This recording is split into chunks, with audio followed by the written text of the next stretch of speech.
मनीषा जी, हरियाणा से। राधे राधे महाराज। राधे राधे महाराज जी। महाराज जी, भक्ति मार्ग में कौन कौन सी अवस्थाएं आती हैं? एक साधक वो अवस्था किस अवस्था में है, कैसे जाने महाराज जी? अवस्था को तो वही तो आपसे कह रहे ना। भौतिक बातें बाहरी देखकर जानी जा सकती हैं, आंतरिक स्थिति को जानने के लिए ये लक्षण हम बता रहे हैं। ये जिसके हो वो समझ ले हम परमार्थ में चल रहे हैं। शांति रव्यर्थ कालत्वम, विरक्तिर्मान शून्यता, आशा बंधा समुत्कंठा, नाम गाने सदा रुचि, आसक्तिस्तद गुणाख्याने, प्रीतिस्तद वसति स्थले। अब इसकी व्याख्या करते हैं। शांति, हमको कोई गाली दे, हमें कोई मारे, हमें कोई फर्क ना पड़े। पहला लक्षण। जब भगवान कपिल देव जी संत का लक्षण बताते हैं तो उसमें भगवान तितिक्षवा कारुणिका, पहला लक्षण तितिक्ष। तो इसमें शांति, इतनी बड़ी शांति तुम्हारे अंदर हो कि तुम्हारा अपमान हो, तुम्हें कोई मारे, तुम्हें कोई गाली दे, तुम्हारा हृदय उसके प्रति बुरा का करने का भाव न बना पावे, उसका मंगल सोचे कि भगवान इसको सद्बुद्धि दे, ये स्वस्थ रहे, इसको भगवान मंगल करे, कभी इसका मंगल ना हो। किसके प्रति? जो हमें मार रहा है, जो हमें गाली दे रहा है, जो हमारी निंदा कर रहा है, जो हमारा अपमान कर रहा है। शांति, इतनी बड़ी शांति होनी चाहिए, तब समझे कि हम भक्ति मार्ग में चल रहे हैं। अभी वो स्थिति को प्राप्त नहीं, स्थिति तो आगे वर्णन हो रही है। शांति अव्यर्थ कालत्वम, एक मिनट भी भगवान से अलग समय नहीं जाना चाहिए।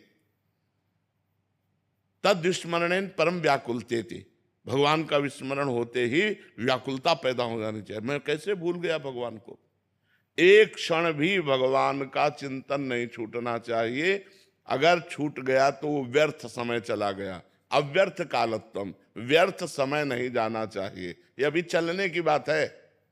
शांति अव्यर्थ कालत्वम, विरक्तिर, लोक परलोक के भोगों से वैराग्य, किसी के भी भोग भोगने की इच्छा नहीं। ये जो भक्ति का साधक है उसकी जो ऊंचाई होती है वो होती है विरक्तिर। और फिर मान शून्यता, अपने में कोई सद्गुण ना देखना, अपने को अधम और नीच मानना और दूसरे में सद्गुण देखना। स्वयं अमानी रहकर दूसरों को मान देना, दूसरों का सत्कार करना, लेकिन जब अपना मान हो तो दुख होना कि मैं इस योग्य नहीं हूं, मैं तो नीच हूं, मैं अधम हूं। अमानिना मान देना, कीर्तनीया सदा हरि, जो सदैव भगवान का चिंतन करते हुए अमानी रहता है, दूसरों को मान देता है, वो भक्त है। मान शून्यता, शांति अव्यर्थ कालत्वम, विरक्तिर, मान शून्यता, आशा बंधा। अब उसके अंदर स्थिति आई, इसी जन्म में मुझे भगवत प्राप्ति हो जाएगी। जब ये लक्षण आ गए तो ये लक्षण आ गया, स्थिति आ गई, आशा बंधा, इस जन्म में मुझे भगवान मिल जाएंगे, इस जन्म में मेरा काम हो गया, मेरी भगवत। जैसे अपने लोगों के हृदय में है, अभी थोड़ी कि भगवान दर्शन दे, हमारा पता नहीं कल्याण हो कि ना हो। बिल्कुल अटैची लिए तैयार है, जब बुलाओ सरी छोड़ो बस गए। आशा बंधा, दृढ़ आशा हो जानी चाहिए कि इस जन्म में मेरा काम हो गया।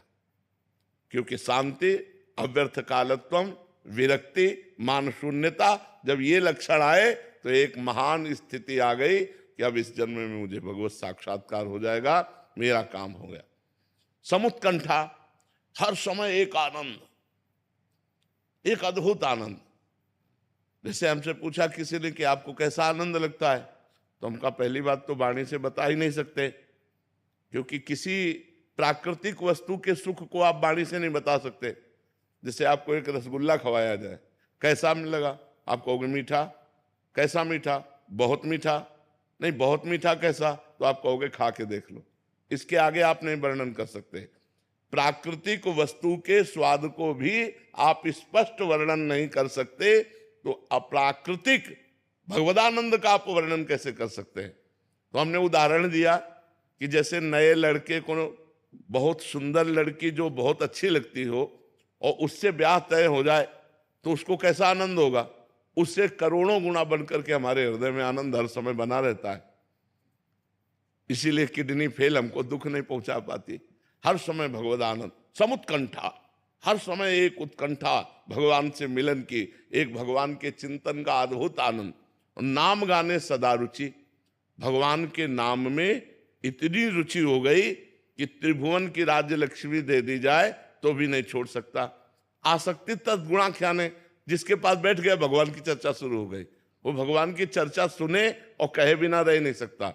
और प्रीतिस्तद वसति स्थले, जो भगवान के अवतार लीलाएं हैं, जैसे अयोध्या है, मथुरा है, काशी है, द्वारिका है, वृंदावन है, इनमें उसकी प्रीति हो जाती है। मेरे भगवान की नगरियां हैं, मेरे भगवान के धाम, पवित्र स्थानों में उसकी आसक्ति हो जाती है। बार बार जाना, दर्शन करना, रहने की इच्छा करना, ये पवित्र भाव उसके अंदर जागृत हो जाते हैं। यदि ऐसे भाव आ जाए तो जान ले भक्ति संपूर्ण अपना रंग जमा चुकी है। किसका प्रश्न था, समझ में आई बात?